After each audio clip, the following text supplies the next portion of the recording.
Retirement benefit is 22.5 days for every year of service. What is 22.5 days? The equivalent of one working month.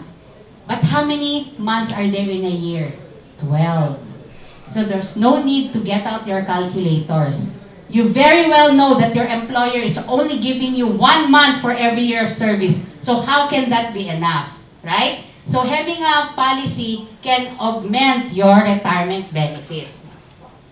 Okay, now, nowadays we have multitasking products such as coffee, 3-in-1 coffee, right? Lip and cheek stain, mga multitasking. One product, 3 benefits. This is a one-stop financial solution that allows us to achieve income protection through insurance.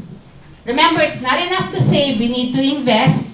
And what's that pot of gold there? It's a multi-purpose fund for life milestones, whether you live, die, or you quit. Okay, now these are the latest returns from the top 3 banks in the Philippines. Knowing that inflation averages 4%, now you know that keeping your investable funds in the banks will make it depreciate, will eat up the purchasing power. In contrast, that is the historical performance of our mutual funds. This is for the bond, the balance, and the equity. Yan.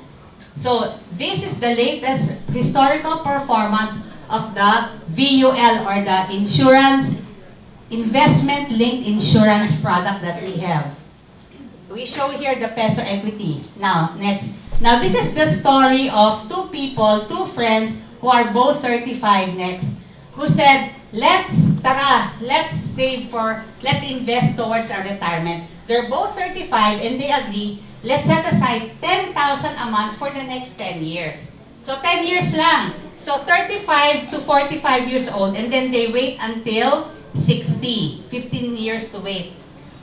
This person said, I don't like volatility. He's so risk averse. So he's content with the bank return. At age 60, this is what she gets, 1.5 million. But this lady here, this is a Sun Maxilink Prime, age 35, 500,000, $500,000 face amount with a total disability benefit.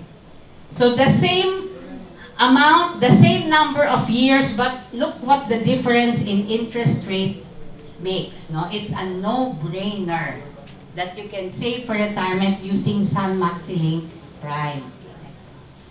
Now, this shows that, let's say if you can, 50 peso invested one time become 50 million, the answer is it depends.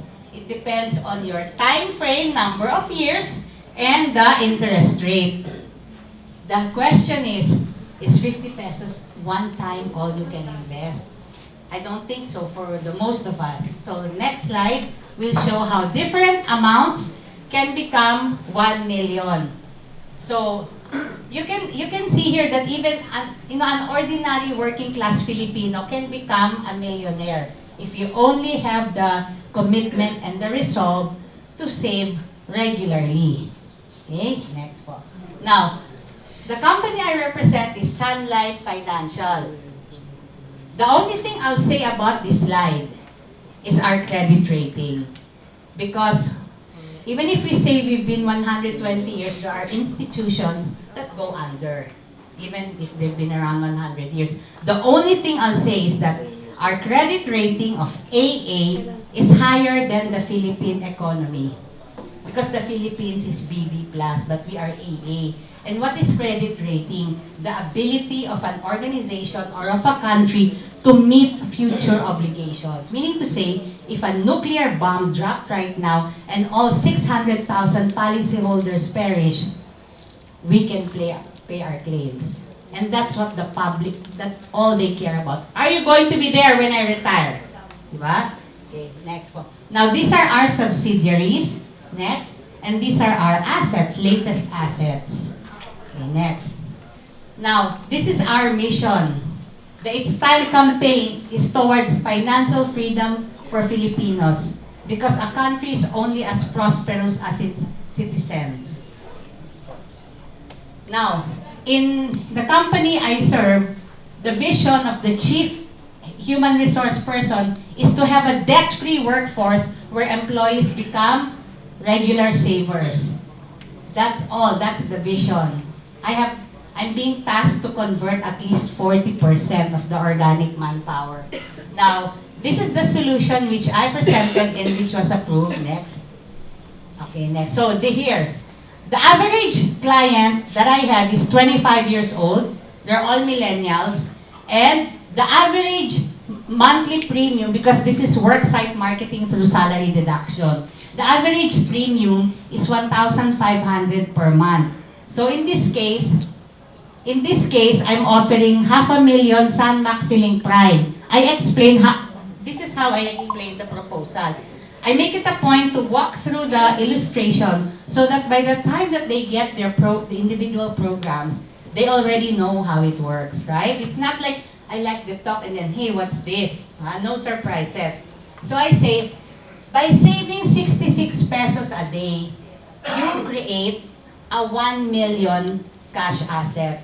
Why 1 million? It says 500,000, but by page 4, you will see that your coverage goes up 200%, right? Upon policy generation, right? Once it's released.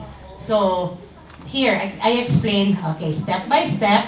This is how your money grows. First, your obligation is to save 29,800 for on or about 10 years. That's your obligation. What do you get in return? Sige, next po.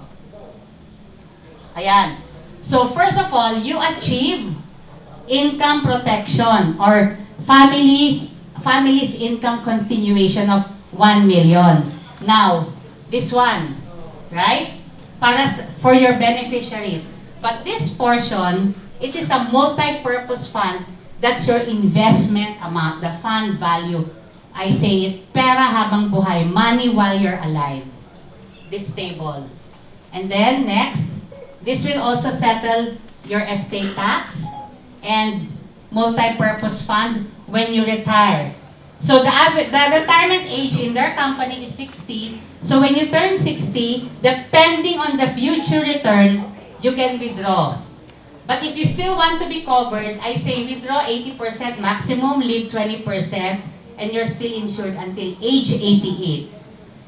So, next slide. So, if you were to build up this amount on your own, you would have to save so much more, not just 29,800 for 10 years, but 77,616 in 30 years to build the same fund value. Imagine. Okay. So, next slide, please. Next. Okay, so the same goes if the budget is for Sun FlexiLink. I recommend either Sun FlexiLink or Sun Maxilink Prime depending on the affordability of the employee. So it's the same. Next. Next. Okay, so what then is the key to be financially free? You and I are man at work. But while being man at work, we should already be doing something conscious and deliberate to be money at work, to have money at work. Because when we can no longer work for money, our money should work for us. Now, in closing, the average person has more than one bank account. Usually, we have a payroll account at a bank near our office and a personal account at a bank near our home. If you were to transfer funds from our payroll to our personal account, there's no fee, right? You're just transferring money. I'd like you all to consider the Sun FlexiLink or Sun Maxilink Prime or mutual funds as your third account. This time, no longer with a bank where the value of your money can become like Adidas, but with Sun Life, a world-class financial institution, the best in Asia, one of the 100 most sustainable companies in the world, where at the time that your family needs it most, they will always get more than what you put in. Thank you, and I now open the floor for questions.